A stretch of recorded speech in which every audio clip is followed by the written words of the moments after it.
कौन है मतलब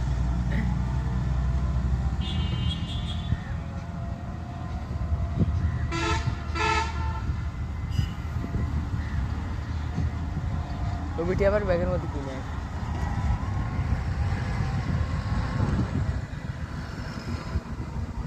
शिंगा मत तो नॉट है बैगन भीतर